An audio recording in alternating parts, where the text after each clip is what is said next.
presentation of the Better Bus Project. Okay, and I think Marta Viciedo is here for the Better Bus Project.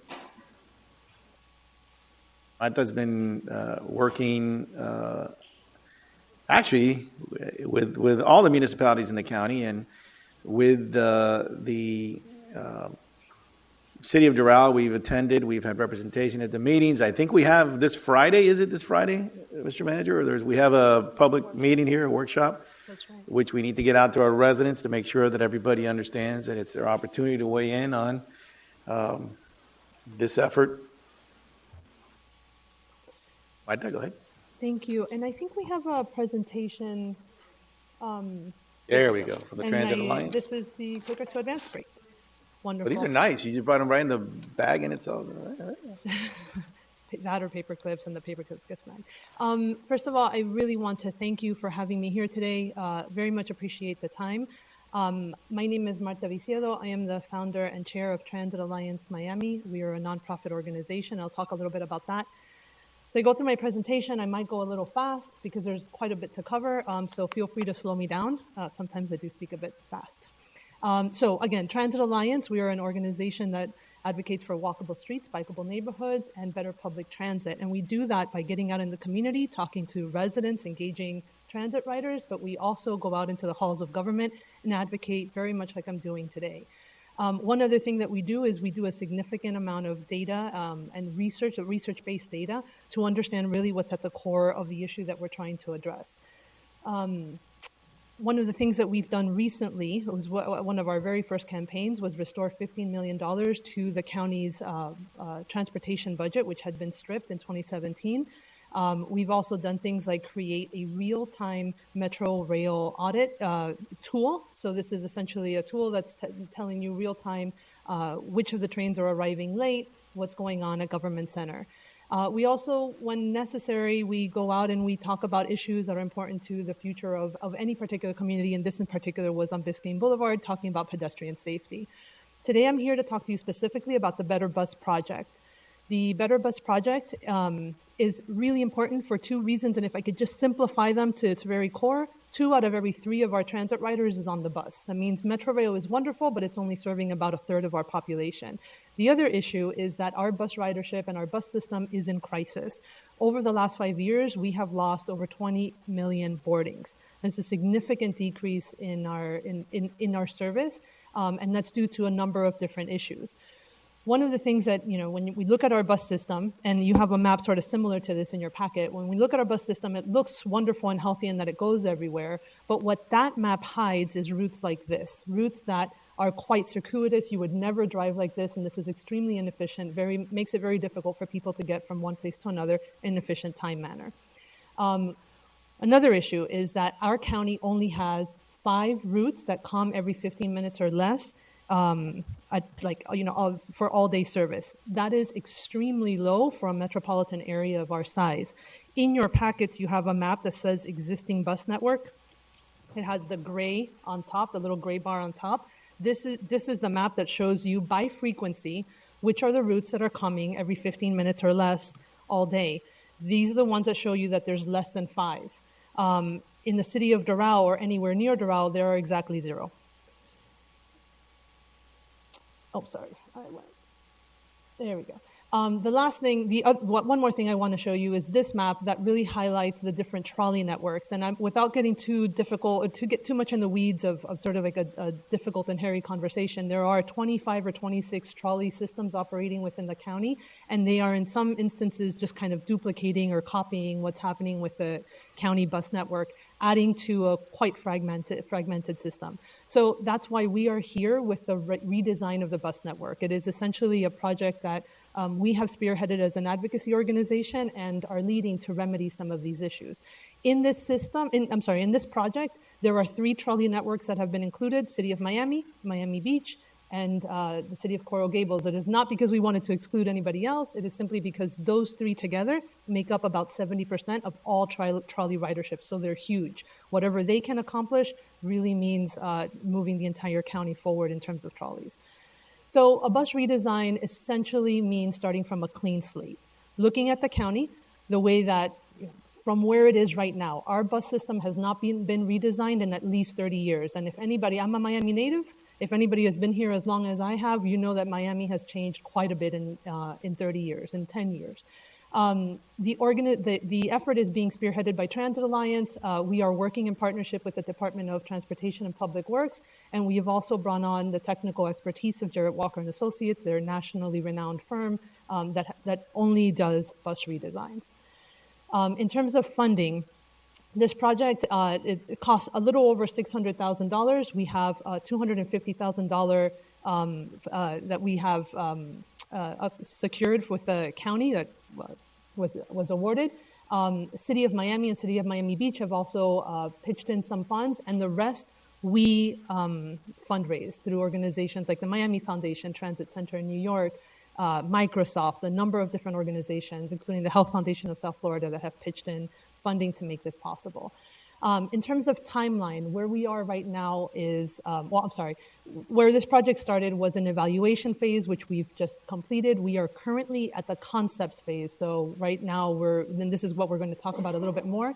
And the final network will be presented towards the end of this year, beginning of next year, to be implemented. One important point of this project is it is cost neutral. We're at this point not looking at adding any additional services. It is looking at the resources the county has and doing better with that. Of course, there may be need to readjust budgets later, but right now this is completely a cost neutral redesign. And the biggest thing, the most important thing, if you remember nothing else from this presentation, is that there is a really big question that we're grappling with, and that's what this project brings forward. There's one issue when you're designing a bus network, and that's coverage.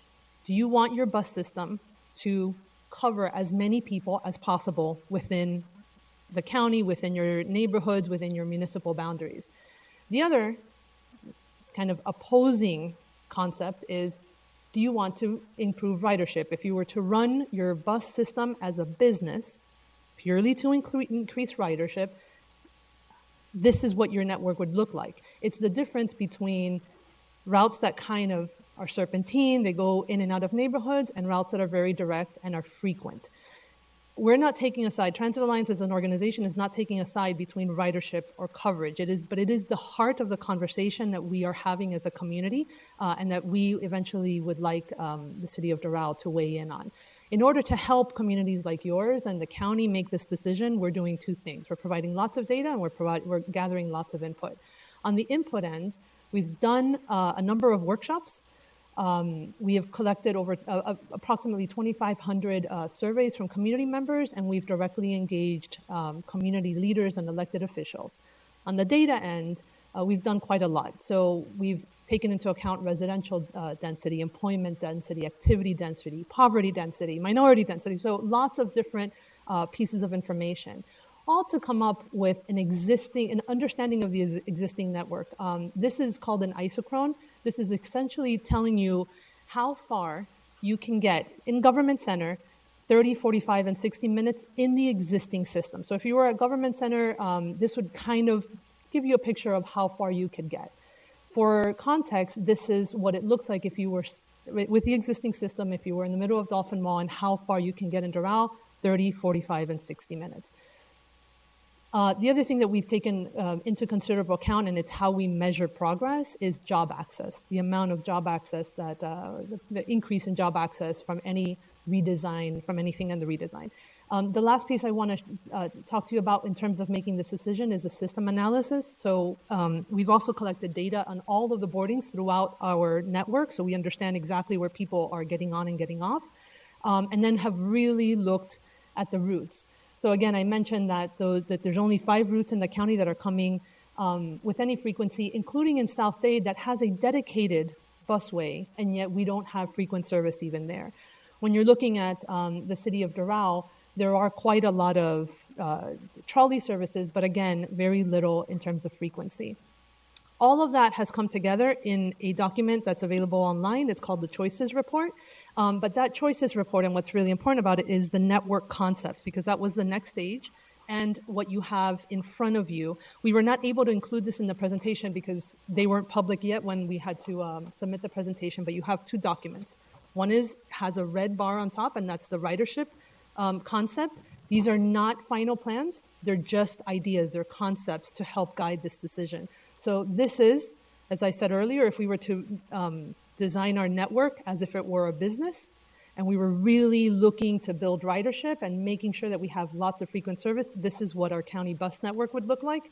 The coverage concept is ensuring that as many people as possible have coverage, they have access to the bus system. There is quite a few more red lines, as we mentioned earlier, but you'll see that there's still quite a few of other lines in that concept. So I won't lie, this process moving forward will be controversial, first of all, because it's change, and any kind of change makes a lot of people uncomfortable. But the other thing is, in the ridership concept, people will lose service. Low density, very low productivity routes that are very costly to operate do lose service in the ridership concept. In the coverage concept, not so much. So it is something to keep in mind. Now, moving forward, the process is very open. We have over 50 public workshops and presentations that have already started. We have one here on Friday. So we're taking lots of input from many, many people. But in terms of the city, what our request is for the city of Doral to take a position. We are not taking a position ourselves, and neither are we recommending what you should take. In either concept, you begin getting more, you begin approximating a little bit more frequent service, but the ridership concept on your end does add more frequent service to residents of the city of Doral. With that, I would be happy to take any questions or any concerns. Questions, comments to Ms. Viciedo? Yeah. Councilwoman. So I find it interesting that really it's either coverage or ridership, when I feel like, I guess in the common sense of it, when you look at it more technically, you get those two different perspectives. But I feel like coverage does increase ridership, wouldn't it? So how do you kind of differentiate between which one would be? Absolutely. I know you're not taking a position, but. Yep. No, I'm going to try to get back. I just want to show you something. So let's look at this map. Let's look at this map. So this is a very coverage-based map, and I'm focusing on the city of Doral because you're most familiar with it.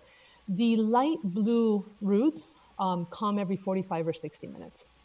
So yes, a coverage-based system reaches lots of people, but it's not very useful. Frequent.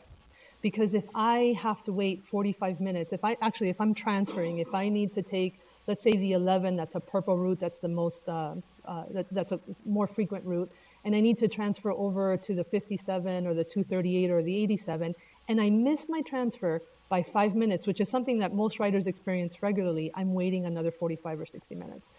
So a frequent system is more useful to more people. But again, that comes at a cost. And of course, we're talking within the confines of something that is cost neutral. So without adding any additional resources to the pot, that is the trade-off that we need to make. And I do want to mention, given the reductions in services, this project, whether you choose coverage or frequency, this is the only project that has any improvements to the county bus network as it applies to Doral in the near future. This is really the only project that would deliver any kind of improvements to your transit system. So the ridership would be more direct? Yes. But more frequent. Right. In the ridership model, there is more direct service, and it is more frequent. You're looking at more on main road, main avenues, so Right. it would take a final stretch to get to, whether it be walking, bike, to get to that main road where you'd be able to get on the public transportation, in this case the bus, more frequently. That's exactly right. In the ridership model, what has been added is the 36, if you kind of look at it right in the middle of the map, the 36 would begin and or end at downtown Doral, and it for the first time introduces a direct route across the causeway to Miami Beach, which has not existed in Miami-Dade County. In order to get to Miami Beach right now, you would have to make at least one transfer, even if you were starting right on the 36. And this is strictly for the bus system for Miami-Dade County? I'm sorry? This is for the bus system for Miami-Dade County. Yes. So it wouldn't affect the routes that we have in our trolleys. It does not redesign the routes, but a couple of members of your transportation department were actually in the room when we had a core design retreat to work on this. And so there has been some conversation. We understand that you are looking at your trolley system right now and doing your own analysis and possible redesign. And so there is a potential that we can work together, very much like the City of Miami has, which the City of Miami has completely revamped their trolley network. And has afforded that downtown area significant benefit to the transit rider. On that end, in my opinion, I think that our trolley should be that what kind of gets the person to that final stretch, like so that there's not so much distance of getting onto a system that will then take you to a larger system to get you across the entire county, because there's many who don't work, whether they're coming in or out of the city. And so I think that that's an interesting factor to look at when you're looking at discussing options such as this. I think that I agree with you completely. That first route or the first thing that you showed, which is that route that really nobody understands, is similar to what I feel about our trolley system. And I've mentioned to Public Works and workshops and so on, I'd like to see a much more type of direct understanding of, you're taking this trolley and it's going to get you to a more direct lines, in the sense of where it covers a larger area, in the sense of that most major streets you're going to grab a trolley and be able to get to a certain location. You don't see that, or that's the feedback that I get a lot of times. I don't use the trolleys as much, but from people that do use it, especially students, that's always the factor that plays into whether they take it or not, is that they're saying, well, I get on this trolley and sometimes I'm not even really sure where I'm going. And then the system that's supposed to tell me the trolley and where it's going and how quickly it's coming is not always as accurate. And so I think that that's where kind of like the flaw is. So very interesting. Thank you for the presentation, and definitely. Great. Any additional questions? Hey, Vice Mayor? So I guess the decision that we need to make today would be, We're not going to make a decision today. well, Don't even the think about that. We're not recommendation even at or that we stage. need to consider is, it's really the surrounding area of Doral. That's what's really changing, because the red lines are all towards as close as Dolphin Mall, and then you said downtown. So that would be I like the idea that you mentioned that our staff is already working with you guys, because I know the trolley system is always something that we're redesigning. So it's something that we are taking into consideration to make sure it adds to this. So really, the only difference is what you just mentioned, right? Route 36, and then what's going into Dolphin Mall, which is not really us, but let's say it's close enough where anybody that would possibly come into Doral or go through Doral has an opportunity now to take another option in public transportation to get out east if they're working near the downtown or whatnot, correct? Yes, and what I would add to that is, while some of the routes, the frequent routes don't necessarily hit the central Doral area, I think it's important to see that, for instance, okay, so the Route 36 you mentioned, but the trolley network can be designed as such to directly connect very quickly to the Metro Rail They station. will. It's in the design. Which already there is, but there's the 73 that also directly connects to the Metro Rail station just outside of your boundaries. But you begin focusing this frequent service within this area, and Doral it's one of the largest growing cities in the state of Florida, correct? So as that growth can't be taken into account with these maps right now because it's not here, but as the city continues to grow, you begin to see a frequent network that can then be expanded into the city to meet the needs of this growing community. I have two questions, and I'm going to make some comments. Number one, the issue with the union, do you foresee that ever, whenever there's been efforts to change some of the existing structure of Miami-Dade County, the union has been a tremendous impediment to some of the changes. How do you foresee that being a issue this time, if any at all? Well, luckily for this, because it's cost neutral, this does not impact the union in any way for the county transportation department. We are actually, we've gone to each of the three bus, not warehouses, stations, not stations, bus depots, let's say, garages, that's the word. So we've gone to each of the three bus garages. We've presented to union and non-union members. It's the first time that any kind of a redesign has even done that. And we'll be back there starting next week showing them these maps. So we are getting their feedback because as bus operators, they really understand the system. And as far as their agreement, in order to implement the project, there would need to be some negotiation in terms of lineups and things like that, but it doesn't change the structure of the union and the interaction with the county. Second question would be BRT, obviously, has to be factored into this at some point. I'm assuming that it's been factored into the existing network here, or at least what may come, or what is online already, because you mentioned the South Corridor, obviously. Right. And that's already been approved. So that is being factored in. Yes, as a matter of fact, in both of the models, the ridership and the coverage, the all-day frequency, and again, I really want to stress that all day because we're a 24-hour economy. And that all-day frequency is holding us back significantly because we only have it at peak times. But in both of the concepts, the frequency is 15 minutes or better. In the ridership, it goes up to less than 10 minutes in the busway. And yes, the BRT and dedicated bus lanes is a significant issue that we are taking into account and preparing to advocate for in the future. Right. I mean, the last mile issue will exist no matter where you're at, anywhere in South Florida, whether it's Doral or Miami Gardens, just because that's a reality of living in a spread out community as opposed to a dense, condensed urban core.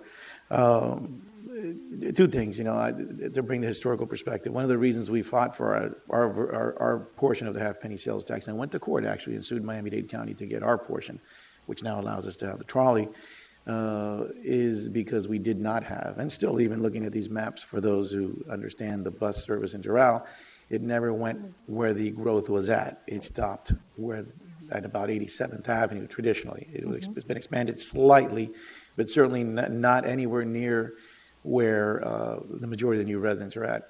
So, I mean, I think our trolley system has done a good job in accounting for that. My daughter is a student and does take the trolley. I think if it wasn't for trolleys, there'd be some real issues in Doral because we'd have bus service that would stop and only go through one major thoroughfare. So the other thing I would tell you is one of the discussions at the Transportation Planning Organization we've had continuously, which I'm glad to see here, is also the synergies between the different trolleys, which are adjacent to each other and the county bus system. Because in the end, that's going to be the solution to solve some of that 15-minute gap that you're talking about. It has to be synchronized to a certain extent. Now, we've done it somewhat with the two and now soon to be three areas outside of Doral. Certainly the one, which is the Metro Rail, and the one that's coming to the Dolphin Mall bus depot. But I think in the long run, that's going to have to be part of the solution. There's a tremendous confusion between traffic and transportation, two totally different things. And, in the long run, our ridership has gone up, maybe in the reverse direction of the county's ridership. And that tells me that there are people in that area that isn't, the area that is not serviced, and it was never or never has been serviced by Miami-Dade County, where there is ridership. Because that's where that's where we've seen a lot of the growth.